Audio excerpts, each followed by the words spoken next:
I'm going to start a new series on wave optics, and in this series I will cover these three chapters: interference, diffraction and polarization. So I will be following this famous physics book, Physics by HRK 4th edition. So if you have this book recommended in your course, then this series will be helpful for you. Optics is the study of light, and Newton suggested that light consists of a stream of particles, and he developed this geometric optics. And then in the start of 19th century, there were certain experiments that showed the wave nature of light.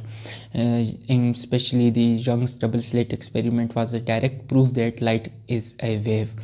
So we have two types of optics: the wave optics and the geometric optics. So in geometric optics, light is taken as a ray and it travels in a straight line. And in wave optics, it is taken as a wave, and we will be discussing this in much detail. So the difference between wave optics and geometric optics is because of the size of apertures, opening, obstacle or objects with which light is interacting.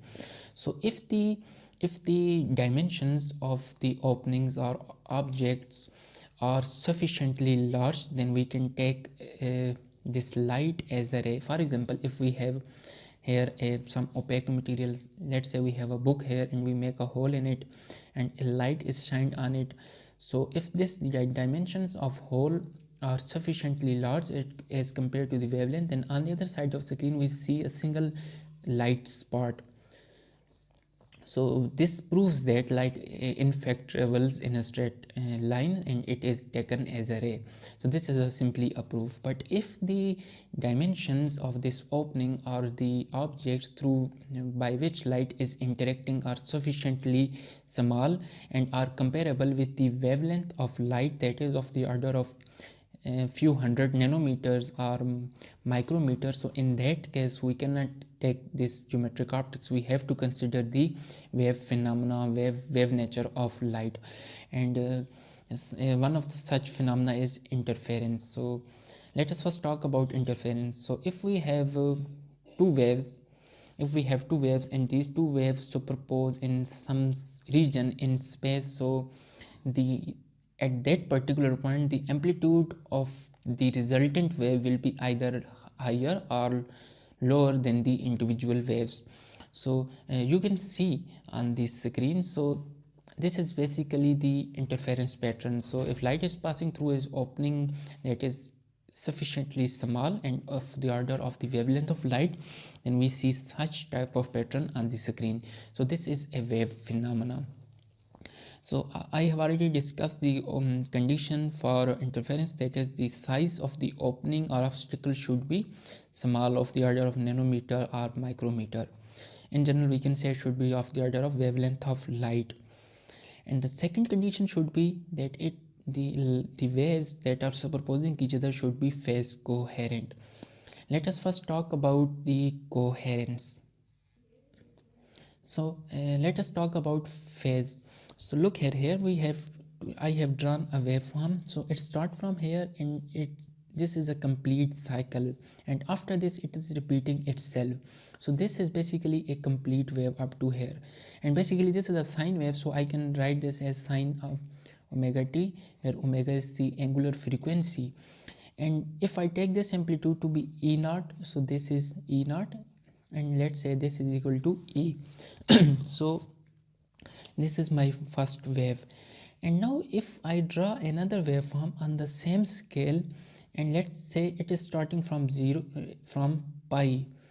So in that case you can see there is a difference of pi. This wave is starting from 0 while this is starting from pi. Or in other words, you can say that its crest is located at pi by 2 while its crest is located as pi plus pi by 2. So there is a phase difference of pi, which can be written as pi is equal to phi.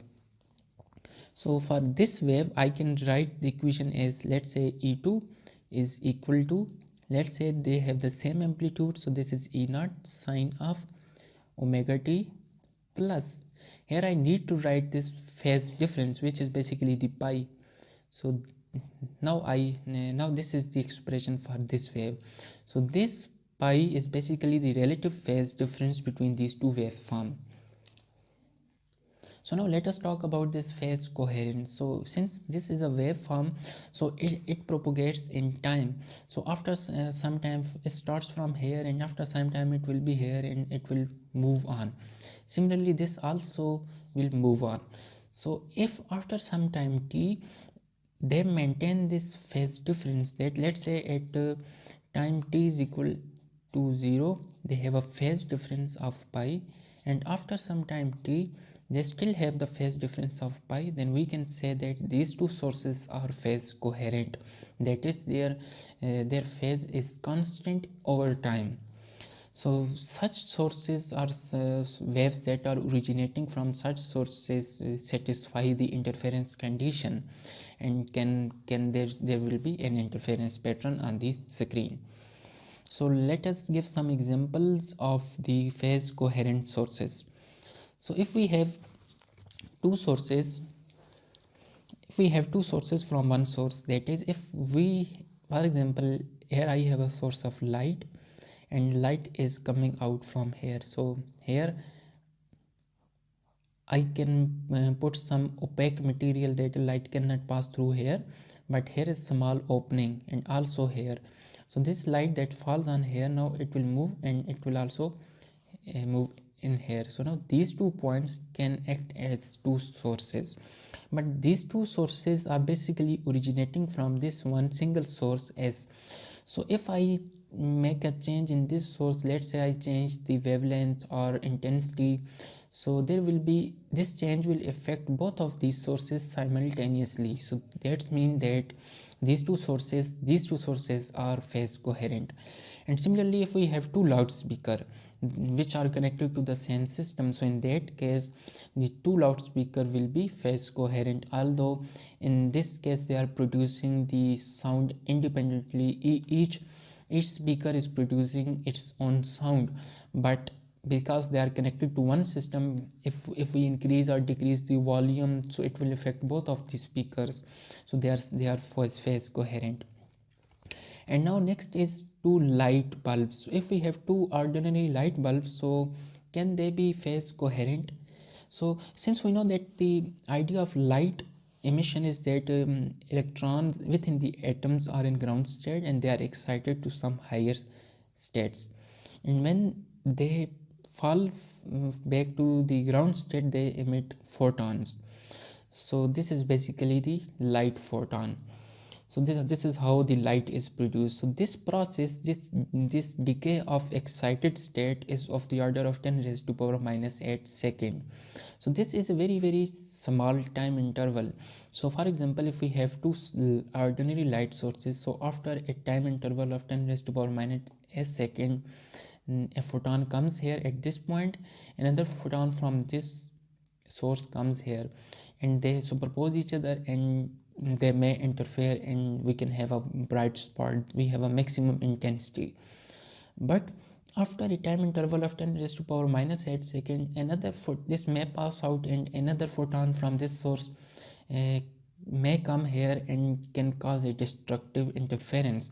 So in that case, we will have this dark band at this same point, and this will be of the order of 10 raised to power minus 8 second, which is a very small time. So the human eye cannot follow such a small or rapid changes.